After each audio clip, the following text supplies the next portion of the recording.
Olá, eu sou o Lorival Santana, você está no Earth News Terra e esta semana nós estamos com a oceanógrafa Miriam Marmontel, líder do grupo de pesquisa em mamíferos aquáticos do Instituto de Desenvolvimento Sustentável Mamirauá.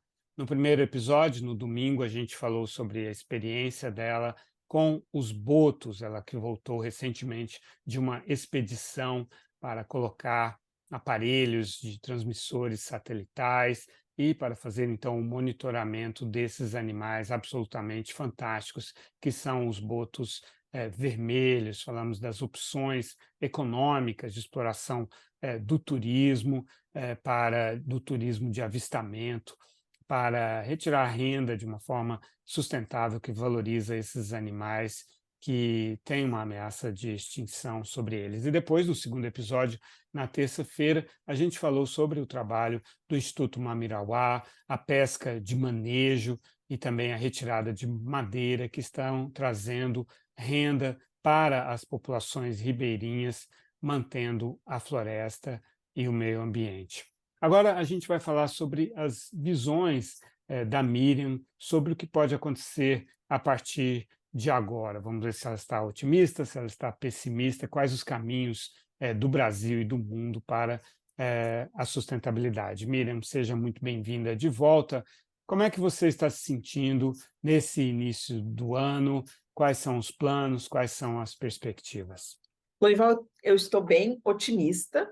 Eu passei uns anos bastante pessimista, né? Nós tivemos a ciência e tecnologia sempre são os temas ou as pastas que perdem recurso, perdem apoio, né? Quando se entra numa crise, e a gente entrou numa crise desde talvez 2008, as coisas começaram a piorar um pouco, e mais recentemente houve muito pouco apoio, né? Tanto a nossa pesquisa, em termos de apoio técnico, quanto financeiro.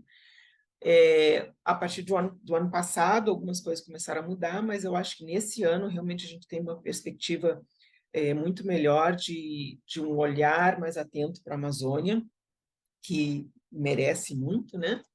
Eu acho que é o nosso grande trunfo no Brasil, em termos de meio ambiente.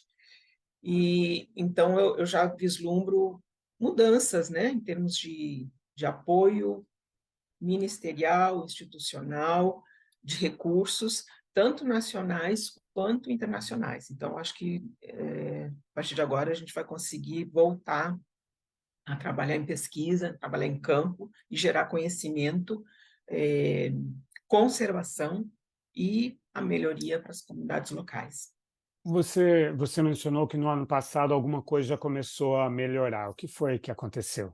Houve pequenos repasses de recursos financeiros, né, que nos permitiram retornar ao campo, começar a retornar muito debilmente ao campo, e nós tivemos a grata assim, satisfação de ser aprovado um projeto ministerial da criação de um programa de laboratórios satélite ao longo da Amazônia, que se chama SALAS, né, Sistema Amazônico de Laboratórios Remotos, que consiste numa série de flutuantes, bases flutuantes ao longo de locais estratégicos, como interflúvios de rios, justamente para funcionar como bases de apoio à pesquisa. Então, atrair mais pesquisadores do Brasil todo para desenvolver pesquisa na Amazônia, para gerar conhecimento e, eventualmente, gerar conservação e manejo. E aí você falou também de recursos internacionais. Por exemplo, a gente vê que o Fundo Amazônia está sendo retomado. Ele recebeu, entre 2008 e 2017, 2018, cerca de 6 bilhões de reais, 6 bilhões e meio de reais. A maior parte disso veio da Noruega, mas também da Alemanha, e teve também uma pequena parcela da Petrobras, né? Desse recurso, metade não foi utilizado, porque com a vinda do presidente Bolsonaro, o fundo foi paralisado, né? Então, você acha que, por exemplo, o Instituto Mamirauá pode se beneficiar de um fundo como o Fundo Amazônia e como esse dinheiro poderia ser utilizado? Com certeza, o Instituto Mamiral já se beneficiou, né, na época que existia esse financiamento, nós tínhamos projetos dentro do Fundo Amazônia, e eu acho que a perspectiva é de que novamente nós consigamos aceder a esse recurso para desenvolver principalmente atividades de manejo, de trabalho junto às populações ribeirinhas, para melhorar a qualidade de vida e melhorar os manejos, né?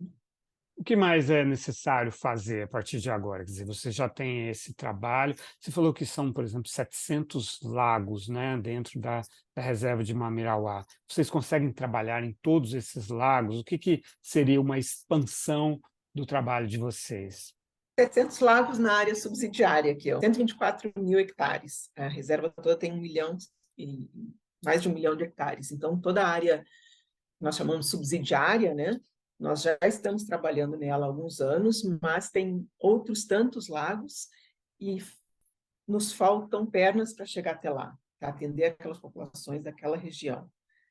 Já existem trabalhos feitos, censos, em anos passados, e algumas atividades de manejo que são realizadas lá, mas é uma área imagina que é uma área muito grande, e que precisa de mais equipe em campo, né, para atender as populações, sem contar que nós temos 2 milhões de hectares, 2 milhões e quase 2 milhões e meio de hectares na reserva Manã, que nós também, na qual nós também trabalhamos e aplicamos manejos. Então, uma equipe mais fortalecida do Instituto Mamirauá para atender essas populações, chegar em locais onde nós ainda não chegamos, mas também empoderar muito essas populações, mais ainda essas populações. Alguns anos atrás, o Instituto criou o CVT, Centro Vocacional Tecnológico, que é basicamente direcionado a alunos de segundo grau, provenientes da reserva, e que possam se profissionalizar em algumas atividades para depois, eventualmente, serem os gestores, né? Voltarem para essas comunidades e realmente tomar conta do manejo dos recursos naturais. Muito atualmente ainda é realizado pelo Instituto, em parceria com os comunitários, mas, eventualmente, tudo isso deveria passar à mão dos comunitários. Então, toda essa capacitação, esse empoderamento ainda é preciso fazer em uma larga escala nas reservas.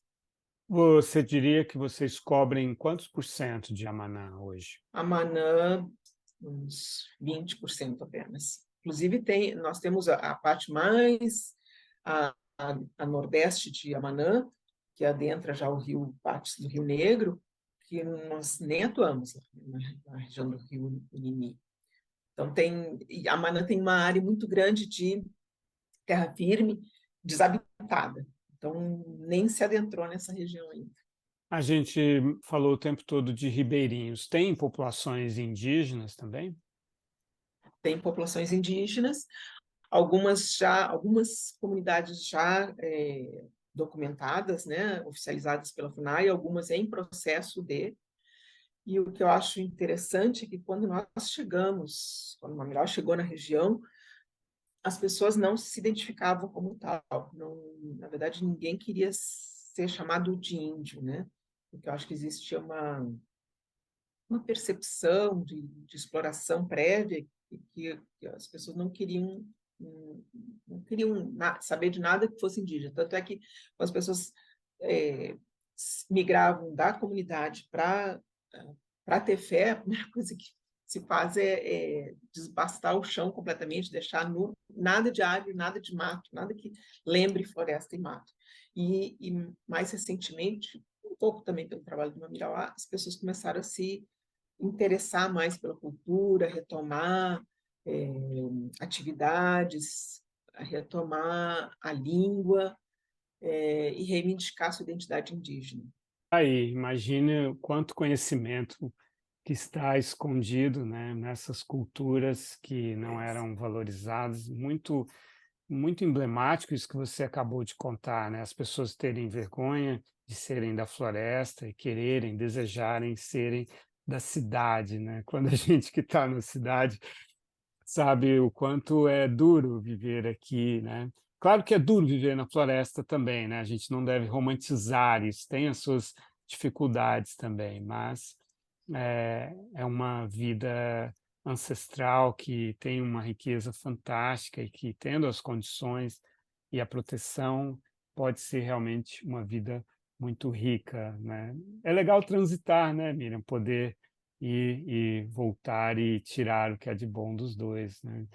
Miriam, eu quero dizer que eu admiro muito o seu trabalho, eu agradeço muito pelo seu trabalho, ele é muito importante para todos nós e muito obrigado por essa fantástica conversa. Obrigada, Portugal.